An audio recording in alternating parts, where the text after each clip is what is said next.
ने उपासना को परिपक्व करने के लिए बताया।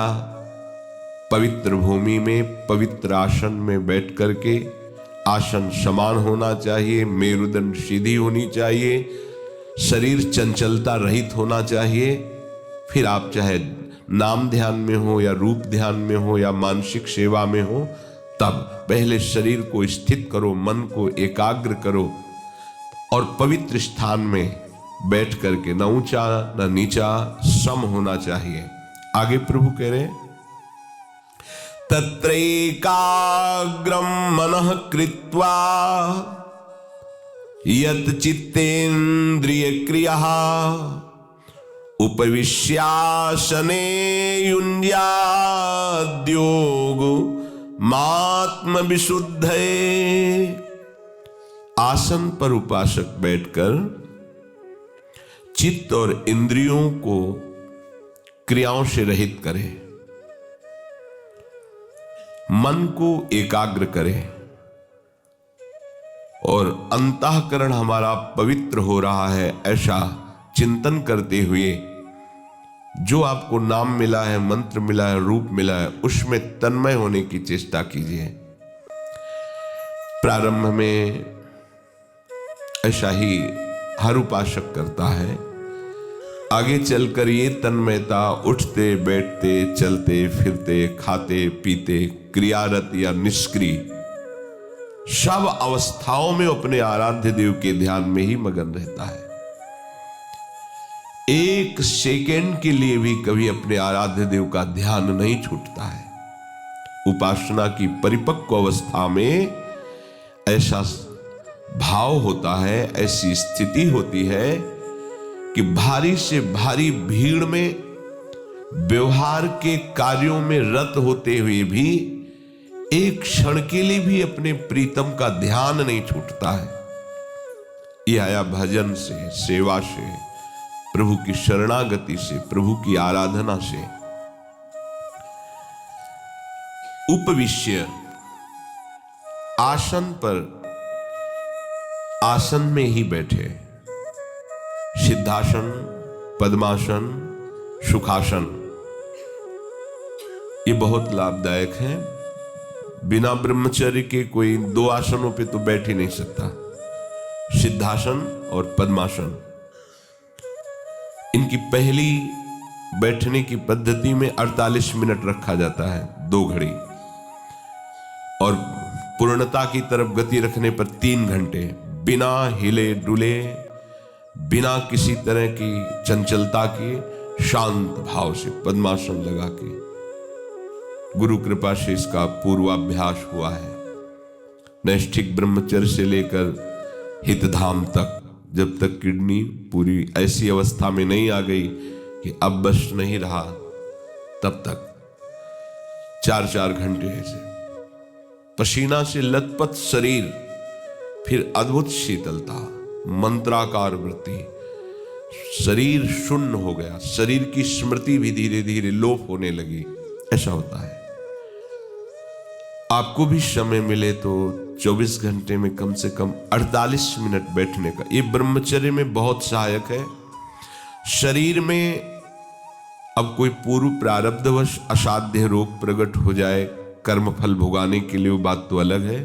अन्यथा आसनों पर बैठने वाले उपासक को जैसे गांठ में दर्द है, कमर में दर्द है, या और भी ब्लड प्रेशर है, दिल की बीमारी है, शुगर है, ये नहीं हो सकता, क्योंकि ऐसा रक्त का शोधन होता है आसन से, पूर्ण पवित्र रक्त हो जाता है। जो आसनों पर बैठता है वो ज्यादा पा भी नहीं सकता भोजन, उचित आहार करेगा, उसको नींद भी उचित ही आएगी, क्योंकि इतनी ऊर्जा शक्ति पैदा हो जाती है कि वो उसे लेटने नहीं देती। थोड़ी देर विश्राम में लगता, बहुत विश्राम हो गया। ये आसनों का प्रभाव होता है, देखा है इस आसन के प्रभाव को। और सिद्धासन तो पद्मासन से भी श्रेष्ठ है। इस सिद्धासन पर वही बैठ सकता है जो ब्रह्मचारी, पहचान नहीं, बैठ ही नहीं सकता।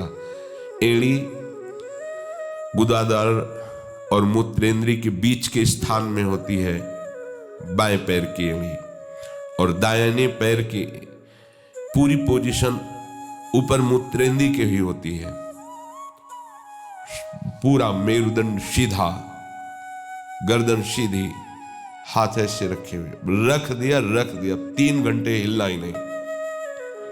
पूरा शरीर 40 मिनट के बाद भीषण दर्द होता है, जिसका अभ्यास परिपक्व नहीं हो। वो दर्द केवल भगवद आश्रित और ब्रह्मचारी सह सकता है, दूसरा नहीं। आप करके देख लो, पद्मासन करके 48 मिनट घड़ी के देखे हुए, अगर आप ठीक संयम से हैं तो आप सह जाएंगे, अन्यथा नहीं।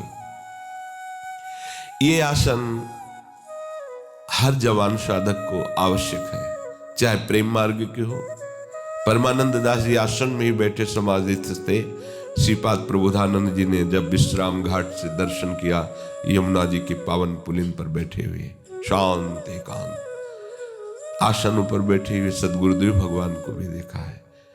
अगर आप कुछ क्षण आसन पर बैठे हैं तो आपको खुद आनंद की अनुभूति होगी। पर आसन पे वही बैठ सकता है जो संयमी है, ध्यान रखना। अगर ब्रह्मचर्य आप क्षय करते हैं और आसनों पर बैठ गए तो बीमार होना शुरू हो जाएंगे। ये साधारण आसन नहीं, ये यौगिक आसन है, उनके लिए है जो एकदम भगवत मार्ग में लक्ष्य भेद करने के लिए कमर कस ली है। ये विषयी पुरुषों की सामर्थ्य नहीं है। ऐसा प्राणवायु का शोधन अपने आप हो जाता है शांत, तो प्राणवायु धीरे धीरे शमन होने लगती है। अधिक से अधिक मंत्र श्वास खींचते हुए, श्वास छोड़ते हुए, ये बहुत आनंद का विषय है। तुम्हें कैसे बताएं? अभी तो विषय आनंद से तुम छूटे नहीं ना, इसलिए भगवतानंद का आपको अनुभव नहीं है।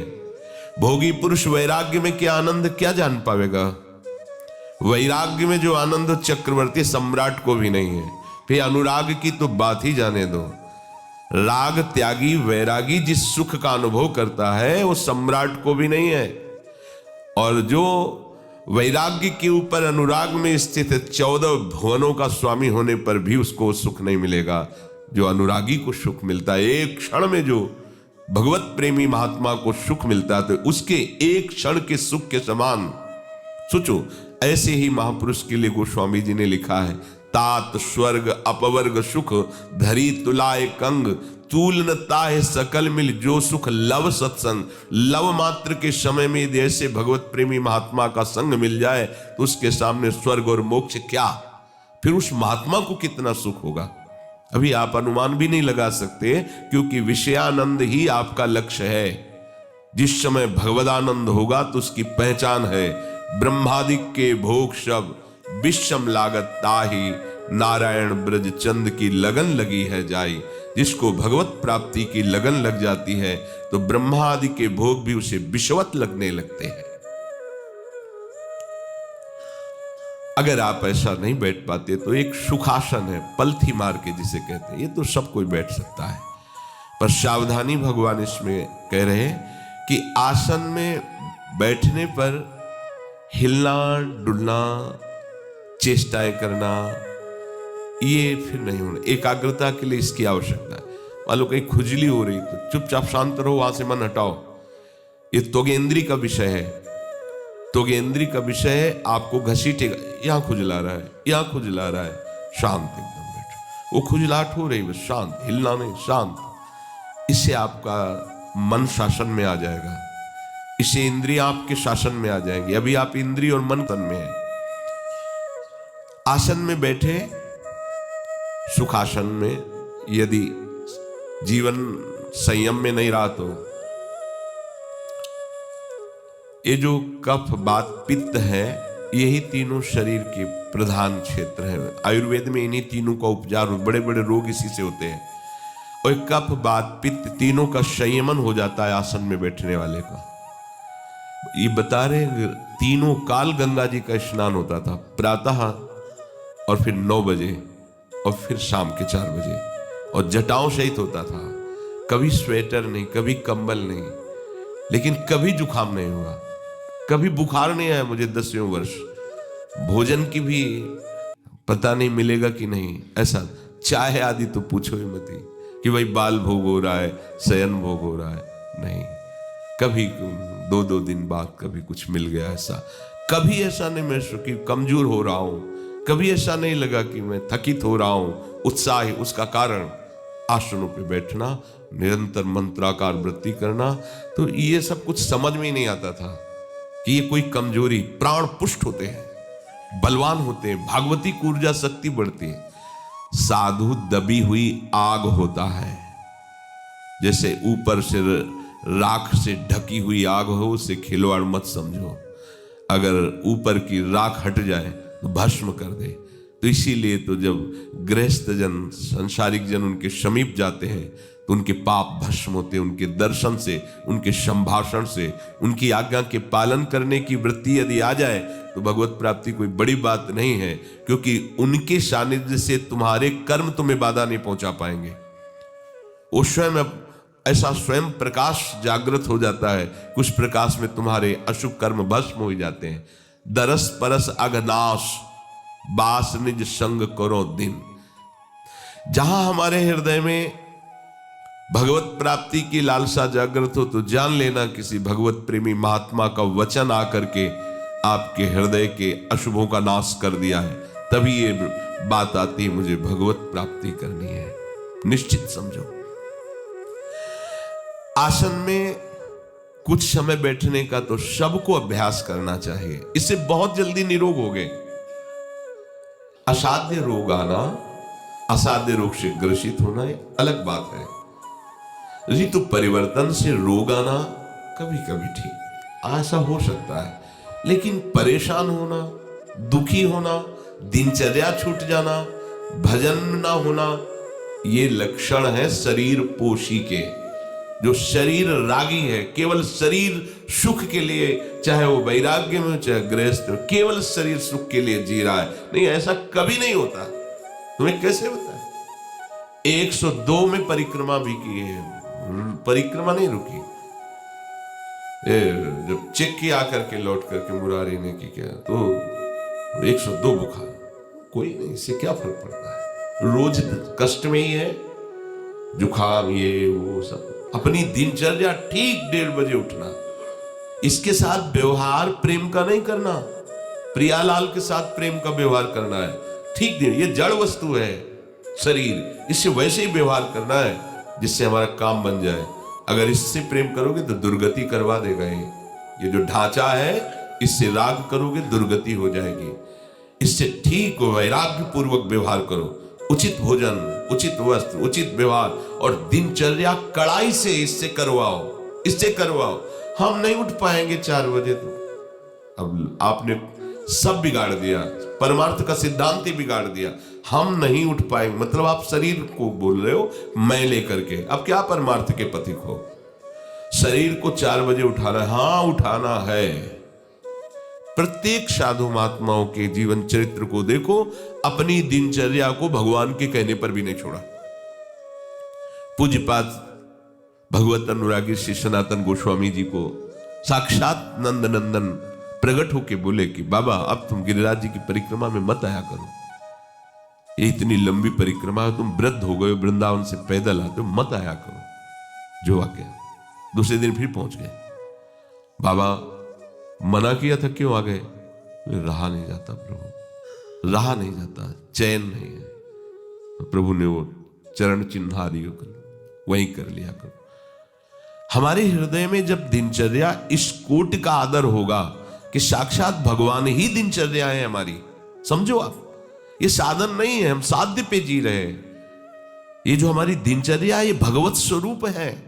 इस पे प्रमाद स्थिति लाना, शरीर राग को बीच में नहीं, ये साधन धाम मोक्ष कर द्वारा पाई न जे परलोक सम्हारा, सो परत दुख पावई, सिर धन धिम पछताए, काले कर्म ईश्वर मिथ्या दोष लगाए। व्यर्थ में काल को, प्रारब्ध को, ईश्वर को दोष दिया जाता है, और काल सहयोगी नहीं, ईश्वर की इच्छा ही ऐसी, हमारा भाग्य नहीं कि हम भजन करें। तुम्हारा भाग्य नरक भोगने का है। कैसा फंसा लिया मन ने, कैसा तन ने फंसा लिया। मान जाओ मेरी प्रार्थना, इस शरीर से व्यवहार बिल्कुल उतना ही करो जितना आवश्यक है। ये तुम नहीं हो। इसको सुगंधित द्रव्यों का लेप लगा लो, चाहे सोने की भस्म खाओ, चाहे मकरा ध्वज, क्या क्या दुनिया का प्रपंच होता है, खूब खाओ, मरोगे और इसको जलना होगा, नष्ट होना होगा।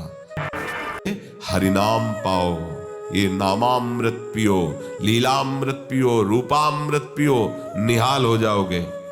ऐसे दिव्य भागवतिक शरीर की प्राप्ति होगी जिसका कभी क्षय नहीं होता।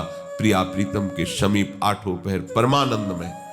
इससे व्यवहार मत करो ज्यादा, व्यर्थ में अपने शरीर को दुर्गति की तरफ तुम ले जा रहे। ये जड़ वस्तु है, चाहे जितना इसको दुलार करो तुम्हारा कभी हो ही नहीं सकता। ये बेईमान है, मान लो मेरी बात। ये बेईमान जितना तुम इसको प्यार करोगे उतना ही तुम्हें दुख देगा।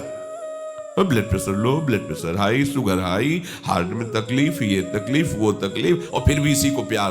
तुम्हारी समझ में नहीं आ रहा क्यों तुम्हें दुख दे रहा, छूटने वाला है।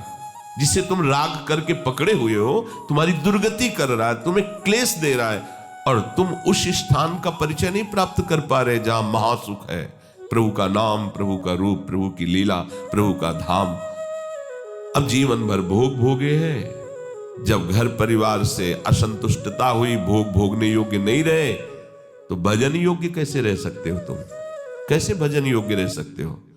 शरीर में जीवन भर राग किया, भजन का अभ्यास नहीं किया, तो तुम इसे खिलवाड़ समझते हो।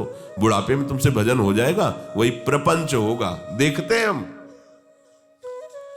अगर जीवन भर प्रपंच किया है, वृंदावन वास कर रहे हैं, उनके पास अगर साधु सानिध्य के उद्देश्य से बैठो भी ना, तो केवल कोरा प्रपंच, वर्तमान को नष्ट करना, भविष्य में उसका कोई फल नहीं, भूत को कुछ नहीं। न वो भूत को मिटा पाएगा, न भविष्य को बना पाएगा। वो वर्तमान नष्ट हो रहा है, हम देख रहे हैं ना। बूढ़े हैं, 82 वर्ष के हैं, कोई भगवत चर्चा की स्फुरना नहीं। वही संसार प्रपंच, चाहे माला ले लो, चाहे वेश बदल लो, कुछ कर लो। क्यों? क्योंकि पूर्वाभ्यास आपका विषयों का रहा है, संसार का रहा है, तो तुम्हें वही बातें सुहाई देंगी। तुम्हें प्रिया प्रीतम की बात तो सुहाई नहीं देगी, प्रिया प्रीतम तो अच्छे नहीं लगेंगे। इसलिए इससे व्यवहार केवल शास्त्र सम्मत करो। वही विवेकवान साधक है जो शरीर के साथ व्यवहार शास्त्र सम्मत करता है। अगर शास्त्र सम्मत व्यवहार करोगे तो इसी जन्म में भगवत प्राप्ति हो जाएगी। दुखों से निवृत्ति का एकमात्र उपाय शरीर राग का त्याग, प्रभु के चरणों का आश्रय। अगर आप नहीं समझो तो फिर आप अपनी जानो। यत चित्रेंद्रिय क्रिया, जब आप भजन के लिए बैठो तो इंद्रियों को अन्य क्रियाओं में न जाने दो। वो करना था वो करेंगे, फिर ऐसा है भजन हो जाए, फिर इसके बाद उठ करके ऐसा, रोको इसको। वर्तमान में तू समय नष्ट कर रहा है, आगे जो तुझे करने के लिए सेवा दी जाएगी वो मिलेगी। अभी तुझे बैठकर चिंतन करना नाम का, रूप का, लीला का, ये व्यर्थ का चिंतन क्यों कर? डांटो अपने मन को, इंद्रियों को डांटो। उसी समय सारा काम है, देख लो ना, बैठ के देखो ना आप, उसी समय सारा प्रपंच निवारण करने के लिए वो बैठ जाएगा मन। ऐसा करना, वैसा करना, कई मिनट रह गए, पूरा हो जाए, फिर चले अमुक कार्य। क्या है ये? डांटो उसको। हमने वर्तमान में तुम्हें नाम जप के लिए बैठाला है, तुम्हें नाम जप करना होगा। आगे क्या करना हो हम बताएंगे आपको। चुपचाप नाम जप कर, डांटो उसको, ये तुम्हारे शासन में आ जाएगा। आप अपने स्वरूप को भूल गए हैं, आपके ही शासन से ये समेटेंगे, आपके ही सामर्थ्य से ये सामर्थ्यवान है, आपके ही चैतन्य प्रकाश से ये प्रकाशित है, आप इनसे नहीं है। सब कर परम प्रकाशक जोई, आपका वो स्वरूप है जो इंद्रियों को, मन को, अंतःकरण को, बुद्धि को, स्वभाव को, सबको पावर दे रहा है। आपके ही पावर से वो आपको भ्रम में डालकर नष्ट कर रहे हैं। इस भ्रम को मिटाओ। जास कृपा सब भ्रम मिट जाई, गिरजा सोई कृपालु रघुराई। बहुत बड़ा है भ्रम बैठ गया है। शरीर, मन, इंद्रियां, इन पर उपासक का अधिकार होता है, वही उपासक कहा जाता है। शरीर, मन, इंद्रियां जिस पर अपना अधिकार रखती है उसे विषयी और संसारी कहते हैं। शरीर, मन और इंद्रियों पर जो अधिकार रखता है उसे साधक कहते हैं। शरीर, मन, इंद्रियां जो भगवदाकार को प्राप्त हो जाती है उसे सिद्ध कहते हैं। जब आप भजन में बैठे, जब आप ध्यान के लिए बैठे, तो व्यवहार में जाने वाले मन और इंद्रियों को रोकने की चेष्टा करें। जब आप भजन मार्ग में चलेंगे तभी तो आप जान पाएंगे कि मन जा रहा है, इंद्रियां जा रही। नहीं, किसको पता है? मन और इंद्रियों में ही विचरण करता रहता है, पता ही नहीं पाता कि मन हमारा कब कहां कहां ले गया। एकाग्रम मनः कृत्वा, सबसे बड़ी सिद्धि है ये। जो कार्य करो उसमें एकाग्र होकर के करो, तन्मयता पूर्वक करो। मन को एकाग्र कर लेना वर्तमान के कार्य में, यही उपासक का बल है। ध्यान देना, इसकी चाल होती है। जब आप वर्तमान में इसे नाम में, मंत्र में, ध्यान में लगाएंगे, तब या तो भूत में भटका देगा या भविष्य के लिए चिंता करवाने लगेगा। ध्यान दीजिए, भूत में जो हुआ है उसका चिंतन ला ला करके सुखी दुखी करेगा, या आगे जो करना है उसकी कल्पना कराता रहेगा। और जो चतुर सावधान साधक नहीं है तो इसी में समय पूरा हो जाता है। माला हाथ में चल रहा है, आंख मूंदे बैठा है और पूरा दुनिया का प्रपंच चल रहा है। वो पकड़ पाएंगे। एक बार सदगुरुदेव भगवान ने कृपा करके बताया, लाडली कुंज में थे तो उनका साधक ये बार बार परेशान होता रहता है। अरे प्रियाजू के नाम जब करके देखो, हाथ जोड़कर खड़े मिलेंगे, तुम्हें काम क्रोध लोभ मोह मद मत्सर, ये तुम्हारे इशारे पर डोलेंगे, तुम इनके इशारे पर नहीं डोलोगे। ये सब भागवतिक हो जाते हैं। बोले ऐसे दिखाई देता है, ये काम है, ये क्रोध है, ये लोभ है, ये मन है, ये बुद्धि है, ये चित्त है, ये इंद्रियां है, इनकी ये चेष्टा, एक छोटी सी भी हरकत सामने दिखाई देती है, वही उपासक है। गुरुजनों के वचन तभी हम समझ सकते हैं जब हम उनकी आज्ञा के अनुसार जो उन्होंने मंत्र उपासना दिया उसमें तन्मय हो। कितनी भी खास बात हो जाए, आपका उससे कल्याण नहीं होगा। कल्याण होगा पकड़ने से। अगर आप 14 जगह बातें सुनते हैं तो सबकी मति भिन्न भिन्न, भले वो भक्त हो उपासक हो, सबकी अंतःकरण की स्थिति अलग है। नहीं जान सकते तुम किसी उपासक की बाहरी चेष्टा से। अब वो अगर ईर्ष्या द्वेष से युक्त है तो आपके गुरु के वचनों को ही हल्का करके आपको बता देगा। बुद्धि की कला है। अब आपको अपने गुरु वचनों पर विश्वास नहीं, शास्त्र वचनों पर विश्वास नहीं, तो उसके वचन से क्या हो जाएगा जिसके हृदय में ईर्ष्या है। कंचन तजना सहज है, सहज तिया का नेह, मान बड़ाई ईर्ष्या दुर्लभ तजनाए। अपने सदगुरुदेव के वचन अकाट्य, उसके लिए किसी से प्रश्न करने की जरूरत नहीं है। अगर समझना है तो उन्हीं से केवल समझना है, और विश्वास करके चल दो तो तुम्हें समझने की जरूरत नहीं पड़ेगी। आगे सब समझ अपने आप प्रकाशित हो जाएगी। बड़ा दुर्भाग्य है जो इधर उधर भटकना, इधर उधर प्रश्न करना, इधर उधर खोज करना, बड़ा दुर्भाग्य है। वो धन्य है जिन्होंने भगवान की जो वचन एकाग्रम मनः कृत्वा, अपने गुरुदेव की आज्ञा और उपासना पर तन्मय हो गए। कल जो चर्चा हुई थी उसमें था अपने गुरुदेव और अपने आराध्य देव के समान किसी को भी नहीं विराजमान करना।